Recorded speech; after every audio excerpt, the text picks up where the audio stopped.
देखिए one, one के बारे में जानेंगे। वन किसे कहते हैं? तो संसार की जितनी पादप वस्तु है, विभिन्न प्रकार की पादप वस्तु, विभिन्न प्रकार के पेड़ पौधे, विभिन्न प्रकार की झाड़ी, छोटे बड़े पौधे, उसके समूह को, उसके क्षेत्र को क्या कहते हैं? पर्यावरण। अब है कि वन कितने प्रकार के होते हैं? 5। कितने प्रकार के? 5। इसको हम एक ट्रिक बनाए, मैजिक ट्रिक, इसे याद करेंगे। लिखाए कि एसपी डीएसपी बना, एसपी डीएसपी बना। ऐसे हम लोग सोर्स वन पढ़ेंगे, सोर्स वन। ई से पद्धर एसपी, डी एसपी, डी से डेल्टाई वन, फिर एस से हो जाएगा सदाबहार वन, और पी से पर्वत। वन कितने प्रकार के होते हैं? 5। हो गया। आगे हम पर्वत कितने प्रकार के होते हैं? पहले हम समझेंगे पर्वत किसे कहते हैं। पर्वत किसे कहते हैं? भूमि या पृथ्वी पर ऐसा भाग या श्रृंखला, इस भूमि या पृथ्वी पर ऐसा भाग या श्रृंखला या ऐसा चोटी जिसकी ऊंचाई कम से कम 900 मीटर से ज्यादा हो, 900 मीटर से ज्यादा, उसे हम क्या कहते हैं? पर्वत। उसे क्या कहते हैं? पर्वत कितने प्रकार के होते हैं? 4। कितने प्रकार के होते हैं? 4। इस चारों को याद करने के लिए एक मैजिक ट्रिक बना देते हैं। कोई काज अगर नहीं हो पाता है, बहुत कठिन काज, जैसे हम उसको कहते हैं असंभव। क्या कहते हैं? असंभव। अगर असंभव याद है तो समझ जाएंगे पर्वत कितने प्रकार होते हैं? 4। और से अवशिष्ट पर्वत, सौन से हो जाएगा संचयन पर्वत, भ से हो जाएगा भ्रम स्वप्न पर्वत, लास्ट में है वो से वलित पर्वत। पर्वत कितने प्रकार होते हैं? 4। अवशिष्ट पर्वत, इसके बाद हो जाएगा संचयन पर्वत, भ्रम पर्वत, और वो से वलित पर्वत। चलो अब है कि भारत की सबसे पुरानी पर्वत, हमारे भारत देश में सबसे पुराना पर्वत का क्या नाम है?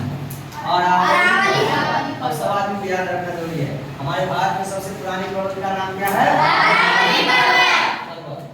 अब है कि सर नया पर्वत कौन है? वो तो सबसे पुराना पर्वत है। अब नया पर्वत कौन है? हिमालय। कौन है? हिमालय। अरे हिमालय को जानते हैं?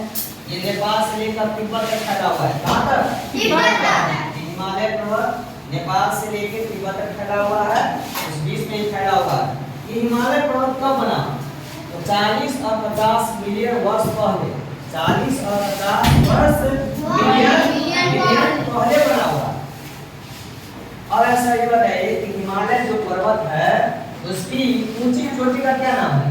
Mount Everest. क्या नाम है? माउंट एवरेस्ट है। दिखा देना हिमालय पर्वत की सबसे ऊंची चोटी का नाम क्या है? Mount Everest. अब जानेंगे सर तो जो माउंट एवरेस्ट जो है ऊपर में उसकी ऊंचाई कितनी है? तो 8848 मीटर। 8848 मीटर ये हिमालय पर्वत है। तो आगे जानेंगे कि सर पर्वत का पर्यायवाची शब्द बताइए। पर्वत का आपको हिंदी ग्रामर में पूछेगा तो पर्वत का पर्यायवाची शब्द क्या होता है? तो उसको कहेंगे हम लोग पहाड़ बोल सकते हैं, नग बोलेंगे, इसके बाद सैल बोलेंगे। क्या बोलेंगे? सैल बोलेंगे। इसके बाद अचल बोलेंगे, अचल बोलेंगे, भूधर बोलेंगे। क्या बोलेंगे? भूधर बोलेंगे। इसके बाद नगपति और मणिधर। मणिधर मतलब क्या होता है? पहाड़। मतलब क्या होता है? पहाड़। और अचल मतलब क्या होता है? पहाड़। चलो अब सर बताइए हिमालय जो पर्वत है इन दो प्लेटों से आपस में टकराने के बाद हुई थी। हिमालय पर्वत इन दो प्लेटों से आपस में टकराने से हुई थी। दो पर्वत है, एक भारतीय प्लेट, एक है यूरेशियाई पर्वत। भारतीय प्लेट और यूरेशियाई पर्वत, इन दोनों प्लेटों आपस में जब टकराया ना एक नया उस बीच में पहाड़ बन गया, उसी का नाम क्या है? हिमालय पर्वत। और इन दोनों पर्वतों के बीच टकराने में एक जो ऐसा पर्वत था वो गति किया जिसका नाम था टेक्टोनिक पर्वत। टेक्टोनिक यहाँ जो प्लेट था वो खूब गति किया, इतना स्पीड में न था जो भारतीय पर्वत और यूरेशियाई पर्वत को आपस में अलग कर दिया, एक नया बन गया। इसी का नाम क्या है? हिमालय पर्वत। क्या नाम उसका? हिमालय पर्वत। और अगला क्वेश्चन और है भारत में कितने परसेंट पर्वत है? 30। कितने परसेंट? 30 है। और पठार पूछेगा तो 27% है। भारत में कितने प्रतिशत भाग में पठार है? तो 27 और पर्वत कितने हैं? 30। और हमारे भारत में कितने प्रतिशत वन है? 21% लगभग। कितना प्रतिशत? 21% है। अगर बिहार में पूछेगा तो 9.78% वन है। बिहार में कितना प्रतिशत वन है? 9.78। और पूरे संसार में वन कितना होना चाहिए? 35%। कितने परसेंट होना चाहिए?